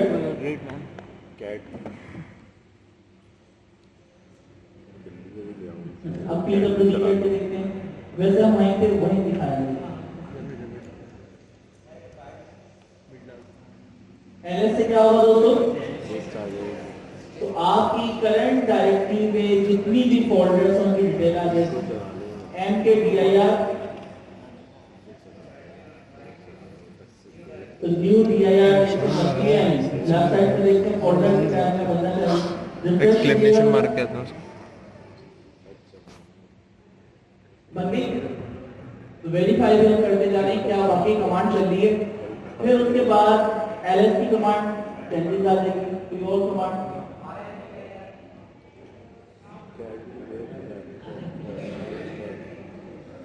अच्छा, तो लिनक्स की आपने जितनी भी कमांड सीखी वो सारी चला सकते हैं। अच्छा, कुबेर ने इसके लिए काम किया था, तो वो लिंक हमारे पास मौजूद है, आप लोग ताकि टर्मिनल की सारी कमांड चला सकें। तो उसके लिए हमें क्या करना है, हम जाते हैं पैनावर्सिटी के अंदर, अब इसका लिंक याद रख लें, यहाँ पे कौन सा है, यूनिवर्सिटी में हमारे पास तो पहला स्टेप है वो है lab applied genetic AI fundamentals. तो जब हम lab applied genetic AI fundamentals normally तो आप ओपन करते हैं lab cloud native modern AI file. आज आपको एक और रास्ता दिख गया है जिसमें नई रेपो नई डाले पुरानी लेकिन आपकी नहीं होगी। जब आप इसमें जाते हैं तो काफ़ी स्टेप्स मौजूद है, हमें तो जाना है स्टेप नंबर 20 पे जाना है। स्टेप नंबर 20 का नाम प्रोटोटाइपिंग टू प्रोडक्शन। प्रोटोटाइपिंग मतलब एक ऐसा टेस्ट एप्लीकेशन जो आप सिंगल यूजर सिंगल ग्रुप को बनाने के लिए टेस्ट करवा रहे हैं। सारे नाम को मुझे कोई प्रोडक्ट पेश करने के लिए आपने कहा कि चेक करा दो, दिखा दो, डेमो दे दो, फिर मैं फाइनलाइज कर। अब मैं सारे नाम को डेमो देने के लिए ऐसा नहीं मैं 4 ला के पूरी प्रोडक्ट बना के लाइव करके फिर मैं दिखाऊँ, बल्कि मैं एक प्रोटोटाइप बनाऊँगा टेस्टिंग के लिए और मैं सर को शेयर करूँगा, सर को फीडबैक देंगे, फीडबैक को इम्प्रूव करूँगा, फिर मैं अपनी पूरी टीम को डेवलपमेंट पर लगा दूँगा। 2-3 महीने लगा के एक प्रोडक्ट को बनाएंगे, फिर वो उसको लाइव टू एंड यूज़र लेके जाएंगे। लाइव टू एंड यूज़र जो का प्रोडक्शन होता है और जो प्रोडक्ट का एक स्मॉल टेस्ट बनाते हैं टेस्ट करवाने के लिए किसी इन्वेस्टर को या किसी अपने टीचर को, तो हम उसको प्रोटोटाइप बोलते हैं। प्रोटोटाइपिंग टू प्रोडक्शन की स्टेप है स्टेप नंबर 20। स्टेप नंबर 20 में हमारे पास जो अगला स्टेप आता है वो आता है 0 के बाद हमारे पास स्टेप आता है 01 में यहाँ पर कोलैब्स के ट्यूटोरियल्स मौजूद हैं, काफ़ी डिटेल में काफ़ी चीज़ें रखी हुई हैं, इसको आप पढ़ सकते हैं। यहाँ पर हर चीज़ की एक अलग ही डिटेल मौजूद है और इसके साथ साथ डेफिनेशन भी लिखी हुई है। अच्छा, इसी में terminal.md की भी एक फाइल है, इसी के अंदर रिपोर्ट में एक्चुअली होता क्या है, एमडी मार्कडाउन फाइल ये डायरेक्ट ओपन होती है, लेकिन एमडी में रीड मी एमडी वाली रिपोर्ट ओपन होती है। हमारे पास तो यहाँ पर कुछ फाइल्स हैं जिसमें से एक persistence है और एक terminal है। तो मैं टर्मिनल वाली फाइल यूज करूँगा। पहले हमारे पास हम फाइल लेके गए फंडामेंटल, फिर स्टेप नंबर 20, फिर स्टेप नंबर 0, नंबर 1 और यहाँ पर हमारे पास एमडी की फाइल है। हमने देखा रिपोर्ट में रीड मी ओपन हुई है और हम जा रहे हैं टर्मिनल एमडी पे क्लिक करेंगे। तो टर्मिनल एमडी पे क्लिक करा यहाँ पर और भी बेकार कमांड्स हैं, इसका कुछ कमांड चला के देखते हैं। सपोज करें ये कमांड में क्या करना है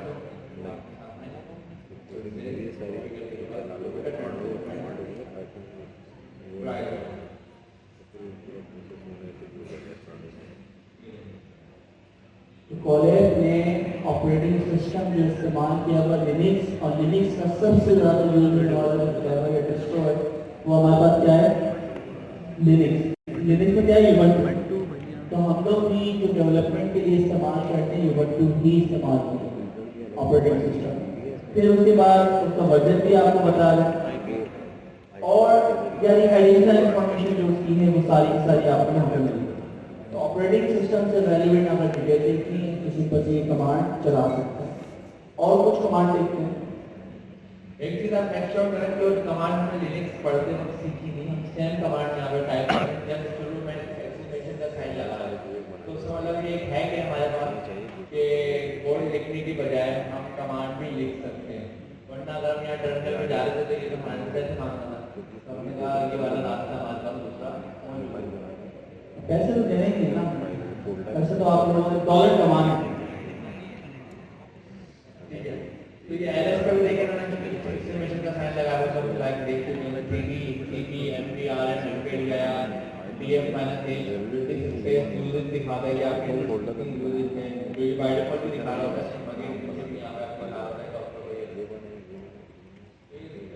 बहुत सारी आपकी अलग अलग तरीके से है जो आप यहाँ से देख सकते हैं। नेटवर्क में कुछ देखिएगा, आईपैड में तुम्हारा दिखा देगा।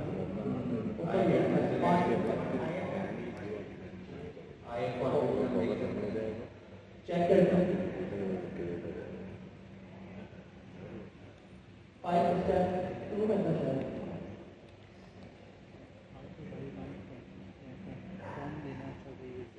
ये नेटवर्क के लिए हम नॉलेज यूज कर देख सकते हैं कि नेटवर्क इंटरफेस का एड्रेस देखना है और उसकी डिटेल देखनी है जो हम ब्रॉडकास्टिंग कर रहे हैं उसकी लोकल आईपी या पब्लिक आईपी का है। तो ये आईएफ 42 मैंने यहाँ से कॉपी करा और यहाँ पर पैस करने के लिए सेक्शन है बड़ा जरूरी है, वो लगाने के बाद इस तरह आई बहुत वजह से नहीं मिली हम आईपी एक बुला रहे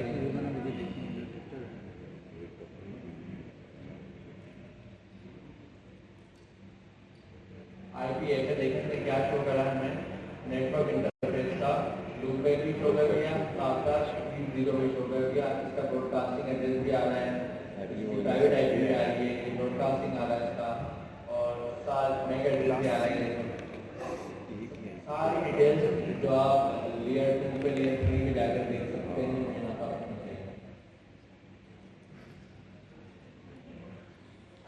तो हमें पता चला गूगल कॉलर एक फ्री में 10 लाख रुपए वाली मशीन आपको फ्री में मिली या उससे भी समझ नहीं मिला।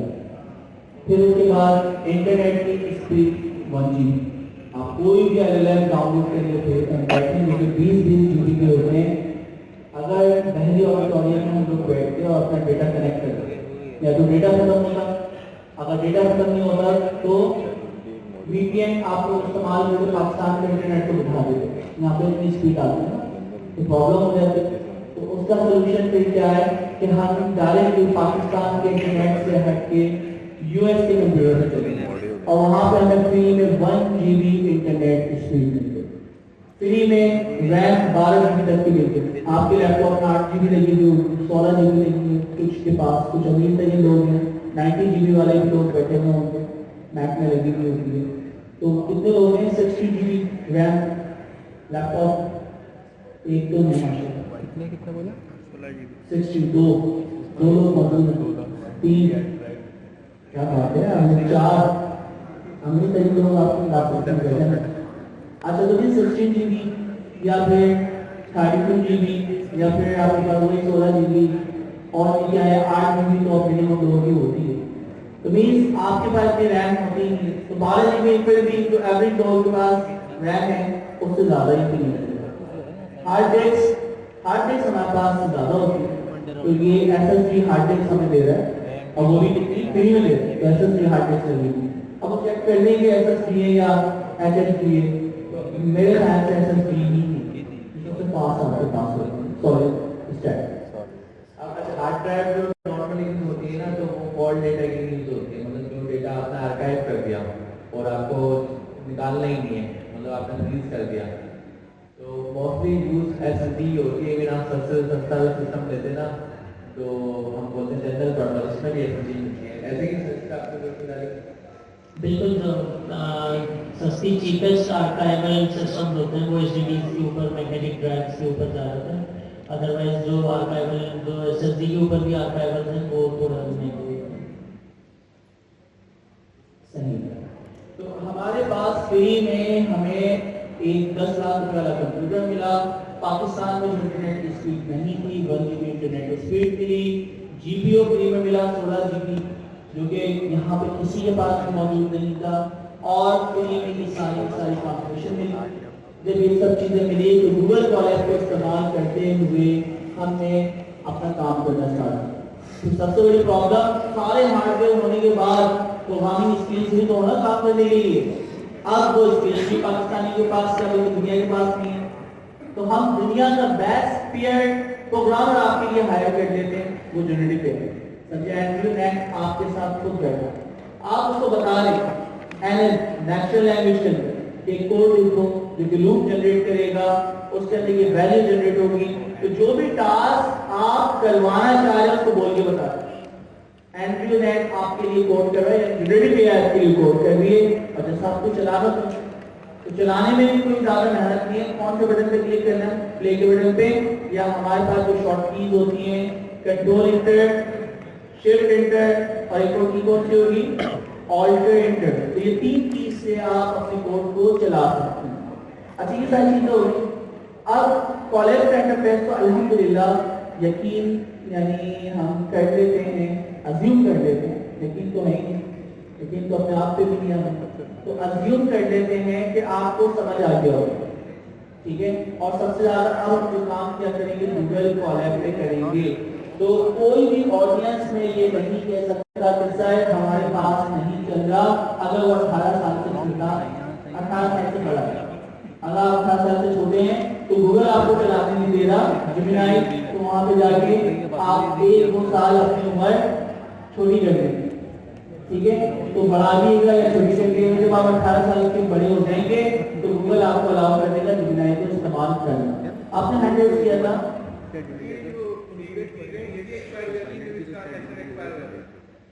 ये सीक्रेट कीज या इसको करके देखो, सीक्रेट कीज आ रही है लिमिट क्या मतलब? हमने ऐड तो की है 112 GB है ना, आ रही है यूज़ करने के लिए यूज़ तो कर सकता है।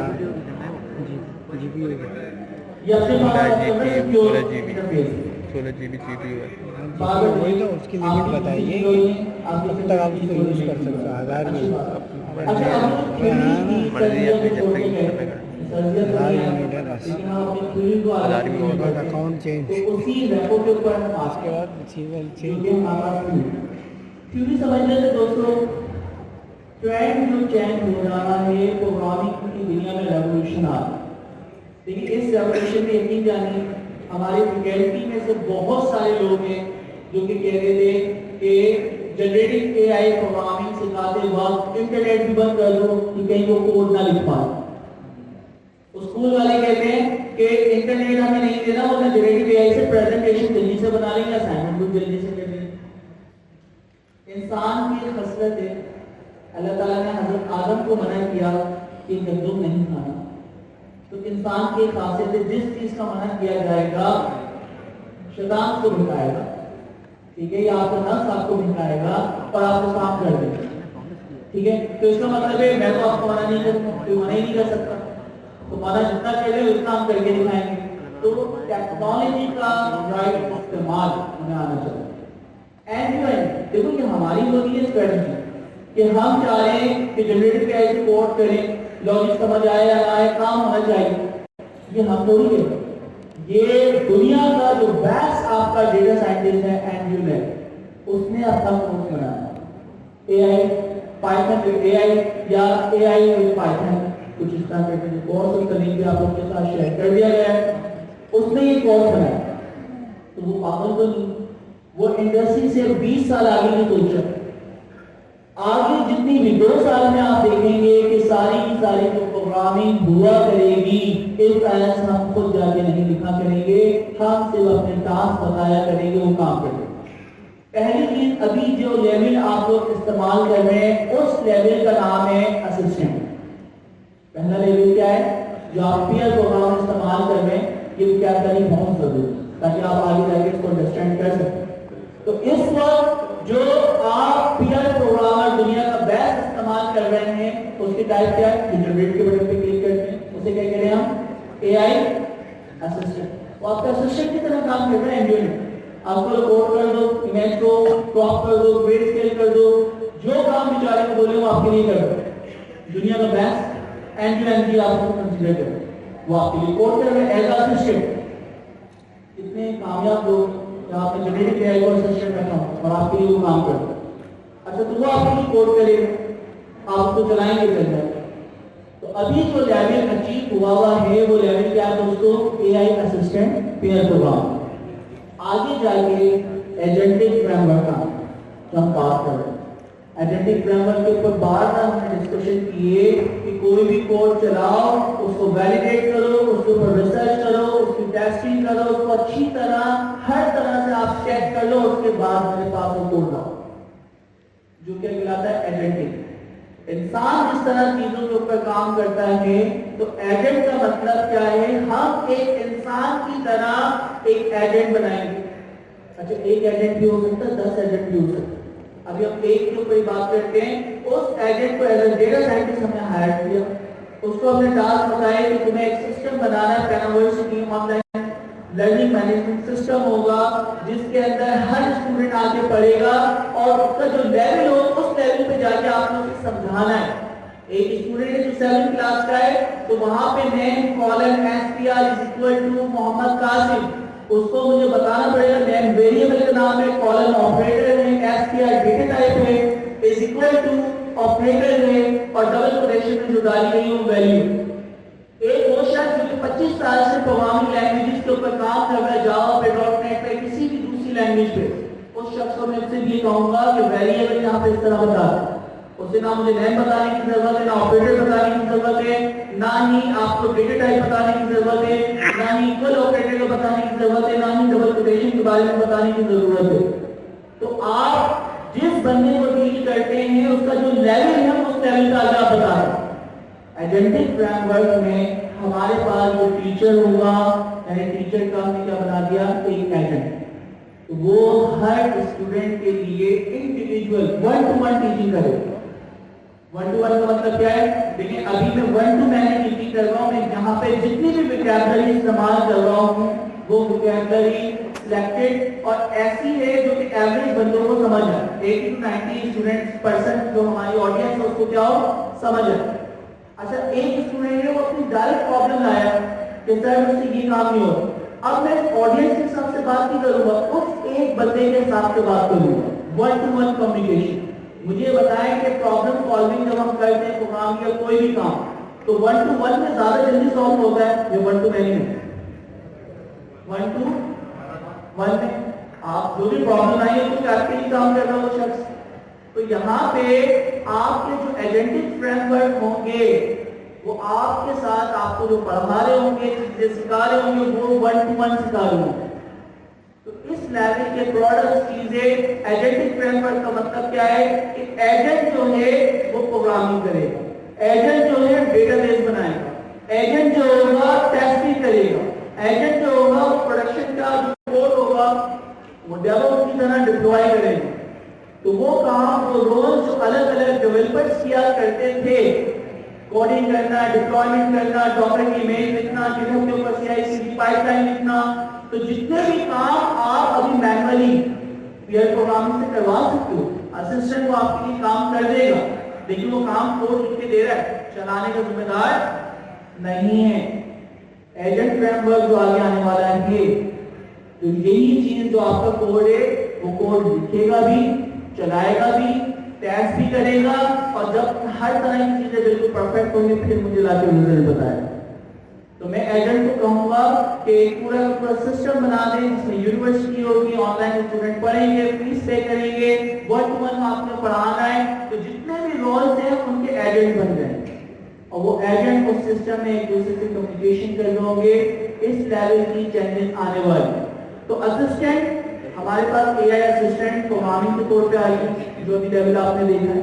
नेक्स्ट लेवल जो आएगा वो क्या आएगा, अभी हमारे पास पाइथन 3, पाइथन 2 से एडवांस, उसके अंदर जैसे पहले प्रिंट, उसके बाद डायरेक्टली स्पेस के बाद डबल कोटेशन का आपका मैसेज लिखते थे, लॉन्ग ब्रैकेट नहीं आते। इन्होंने क्या किया, डिफरेंशिएट किया पाइथन 3 में कि ये फंक्शन में, तो फंक्शन जो भी होगा उसमें लॉन्ग ब्रैकेट ओपन क्लोज होगा। तो अब प्रिंट का जो फंक्शन है वो क्या होगा दोस्तों, print long bracket open hello world, text के अंदर आपका प्रिंट होता है। दोनों का फर्क अगर हम समझें, फ्रेमवर्क चेंज वर्क होता है, नीचे की पूरी लेयर चेंज। पाइथन 4 अगर आती है, जो हमें हम प्रेडिक्शन कर रहे हैं, वो ये नजर आ रही है कि पाइथन 4 जो होगी वहां पे कन्वर्सेशनल यूआई होगा, इंटरफेस। यानी जो भी इंटरप्रिटेशन आप कर रहे होंगे, आप जो कोडिंग खुद लिखा करते थे, वहां पे बाय डिफॉल्ट आप प्रॉम्प्टिंग कर रहे हो, और प्रॉम्प्टिंग के अगेंस्ट वो आपके लिए कोड करेगा। असिस्टेंट वाला तो ये कर रहा है, तो वो असिस्टेंट वाला भी काम करेगा, कंपाइल भी करेगा, सब कुछ करेगा। तो आगे जाके ये चीजें होने वाली हैं। अच्छा, अब कुछ हेडिंग्स को हम देखते हुए चलते हैं, तो उसको हम पास करते हैं। सही नाम से अमीन दोनों हमें कवर करना है। अच्छा, पहले ही हेडिंग है हायर एब्स्ट्रैक्शन। अगर हम उसको कंसीडर करें तो ये कह रहा है कि यूजर के लिए प्रोग्रामिंग है वो एक एब्स्ट्रैक्शन बन गई, और वो लैंग्वेज में लिख रहा है, मतलब इंग्लिश में लिख रहा है, और उसको रिस्पॉन्स उसका जो भी आउटपुट वो जा रहा है वो मिल रहा है। सर इस पर तो कहना चाहिए। अच्छा, इस पूरी गुफ्तगू में ना आज की मैं सोचा था किसी वक्त जो है ना बतना डिस्कस करूँगा। दो चीज़ें जो है ना आपको लाजमी, दो वर्ड, जैसे कासिम मैंने कहा वोकैबुलरी में आपके पास कौन सी कोई चीज़ कही थी उन्होंने भी आपको पता होना चाहिए। तो दो चीज़ें और याद कर लें। एक चीज़ है कोड कंप्लीशन और एक कोड जनरेशन। आज का जो टॉपिक है इसके अंदर जो है ना बेसिकली जो आपको प्रोग्रामिंग पैराडाइम, नया प्रोग्रामिंग पैराडाइम सिखाने की कोशिश की जा रही है, उसमें दो चीज़ें आपको जो है हैंड्स ऑन आपकी आईडी आपको प्रोवाइड करेगी, जिस आईडी के साथ एलएलएम बाइंडेड है। कोड कंप्लीशन क्या है कि मैं अपना प्रोग्राम कर रहा हूँ, मैं अभी उससे कोई हेल्प नहीं ले रहा, लेकिन वो मुझे नेक्स्ट जो है ना वो टोकन, नेक्स्ट वर्ड जो है ना, नेक्स्ट मेरी स्टेटमेंट का जो भी मैं स्टेटमेंट करने जा रहा हूँ वो बता रहा है इसका नेक्स्ट पार्ट ये हो सकता है। That is code completion. Code generation की आज पूरी class actually was all about code generation, कि मैं उसे ह्यूमन नेचुरल जो है वो प्रोग्रामिंग, यानी नेचुरल लैंग्वेजेस क्या है, human spoken, human understandable languages, मैं उसमें अपना एक यूज केस प्रॉब्लम स्टेटमेंट बता रहा हूँ और मैं उसे बता रहा हूँ इसका प्रोग्राम लिख कर दो। अब एब्स्ट्रैक्शन क्या होती है, अगर हम वापस आए टॉपिक के ऊपर जिसकी हम बात कर रहे हैं, एब्स्ट्रैक्शन होती है कि डिटेल्स को छुपाना और सामने वाले के लिए उस किसी भी चीज को आसान कर देना। फॉर एग्जाम्पल, अगर कोई रेसिपी है जो कि बहुत कॉम्प्लेक्स है, उसमें बहुत सारे इंग्रेडिएंट्स होते हैं, तो क्या हुआ कि जो है मेरे बचपन में मेरी वालदा जब जो है खाने बना रही होती थी, तो वो सारे इंग्रेडिएंट्स जो है वो बेसिकली खुद मिलाती थी, और फिर जो है ना कोई बिरयानी, कोरमा और वो सब मिलता था। अब बना बना डब्बा आता है बेगम साहब, मैंने बस डब्बा पड़ा, पता है एक देख 5 बंदों के लिए बननी है, तो उसमें कितना जो है ना वो मसाला, कितना पानी डालना है और वो सब। तो बेसिकली जो शान वाले हैं उन्होंने हमारे लिए जो है ना फूड बनाना एक्सट्रैक्ट कर दिया है कि आपको ये परेशान होने की जरूरत नहीं, इसमें जीरा 5 बंदों के लिए जीरा कितना डालना है और जो है ना काली मिर्च कितनी रखनी है। उन्होंने इनर डिटेल्स जो है वो छुपाकर हमारे लिए डिश को बनाना आसान कर दिया। उसी तरह से प्रोग्रामिंग लैंग्वेज के अंदर जब हम किसी कॉम्प्लेक्स प्रोसेस को जो है उसकी इंटरनल डिटेल्स को छुपा रहे होते हैं, तो जब हम कह रहे हैं यूजर के लिए एब्स्ट्रैक्शन लेयर क्रिएट करें, एब्स्ट्रैक्शन प्रोवाइड करें, तो ये नेचुरल लैंग्वेज प्रोग्रामिंग जो है ये आपको जो है बेसिकली एब्स्ट्रैक्ट अवे कर रही है इंटरनल डिटेल्स में। जैसे कासिम भाई ने कई दफा जिक्र किया कि आपको बहुत ज्यादा डिटेल में आपको ऑब्वियसली इंटीग्रेशन करनी होगी, तो एक बैलेंस कैसे काम करता है, कॉलम कैसे काम करता है, ये सब पता होना चाहिए, तभी आप जो है ना बेसिकली जो कोड जनरेट होगा उसको अपने एक बड़े प्रोजेक्ट का पार्ट बना सकते हैं। बट आप एक अगली स्टूडेंट जो है ना वो कॉम्प्लेक्स प्रोग्राम्स क्रिएट कर सकता है बगैर जो है वो बहुत ज्यादा इनर डिटेल्स में जाए, सिंपल नाम एक प्रॉम्प्ट की मदद से। तो उसके लिए जो है ना ये बेसिकली ड्रॉम है कि आप इनर डिटेल्स जो है वो एब्स्ट्रैक्ट अवे हो गई। जबरदस्त। तो इसका मतलब यहाँ पर हमारे पास जो पाइथन है उसकी काफी चीजें एब्स्ट्रैक्ट हो गई हैं, हम प्रॉम्प्ट एंड उसका रिस्पॉन्स देख रहे हैं।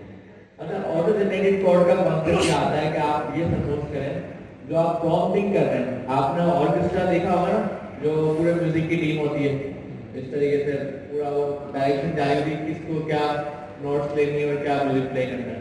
इसी तरीके से आप प्रॉम्प्ट के थ्रू अपनी कोडिंग को डायरेक्शन दे रहे हो अलग अलग कि किस कोड ने क्या डिस्प्ले देना है, क्या आउटपुट देना है और किस तरीके से चलना है। तो यहाँ पे लास्ट वाली लाइन इसी बारे में लिखी हुई कि might start feeling more like being the director of an orchestra than the violin in the field। अब अगर हम आगे बढ़ते हैं, एक पैराडाइम के ऊपर बात करते हैं कि पैराडाइम क्या होगा। तो यहाँ पर पहली लाइन लिखी हुई no more Stack Overflow deep dive. Stack Overflow का एक्चुअली कॉन्सेप्ट ये है कि एक प्लेटफॉर्म भी स्टैक ओवरफ्लो है जहाँ पर दुनिया के सारे डेवलपर्स तो जो भी चैलेंजेस आते हैं वहाँ पे पोस्ट कर दें और एक कम्युनिटी की तरह लोग उसकी हेल्प करते हैं। और वो काफ़ी ज़्यादा यूज होने वाला प्लेटफॉर्म है, अभी भी होता है, तो कभी खत्म तो नहीं होगा, उसका यूज कहीं ना कहीं रहेगा कि इतना बड़ा डेटा उसके बाद रखा हो। लेकिन यहाँ पर बात होगी कि आपका जो असिस्टेंट है वो AI है और AI के थ्रू ही आप ये सारी चीज़ें कर सकते हो। पाइथन का जो अगर वर्जन यूज कर रहे हैं वो 3.12 या 3.13 है, जो अभी हम इस्तेमाल कर रहे हैं। 3.12 को हम स्टैंडर्डाइज करते हुए लेके चल रहे हैं। 4 का भी वैसे आ गया है, लेकिन 4 का फुल डिटेल आगे करके अभी नहीं दिया, लेकिन हम सपोज कर सकते हैं जितना भी मार्केट में चेंज आ रहा है जिसमें 2 इयर्स चल भाई। बिलियन पैरामीटर पे GPT-3 बना था और आज बिलियन पैरामीटर पे GPT-4 है। GPT-3 एक्सपेरिमेंटल बेसिस पे आया 2022 में और आज GPT-4 कमर्शियल मार्केट अडॉप्ट कर चुकी है। तो ये 2 साल में जो भी एक्सपेरिमेंटल बेसिस पे आई थी वो कमर्शियल मार्केट 70% अडॉप्ट कर चुकी है गार्टनर रिपोर्ट के मुताबिक। तो इसका मतलब ये अगर कोई अभी भी सोच में ना कि AI फ्यूचर नहीं, generative AI future is now वाला है। अच्छा, आप इसी स्टेप को फुलफिल करते हुए जा रहे हैं जो आपने लास्ट अलाइनमेंट करा। ये तो बोलते हैं कि ऐसा ना डाला जाए।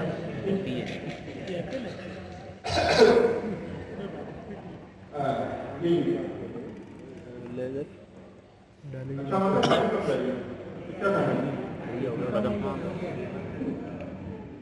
5 मिनट ले लेते हैं, मेन पॉइंट रिवाइज करते हैं। 5 मिनट ले लेते हैं तो सर जी आज मौजूद है।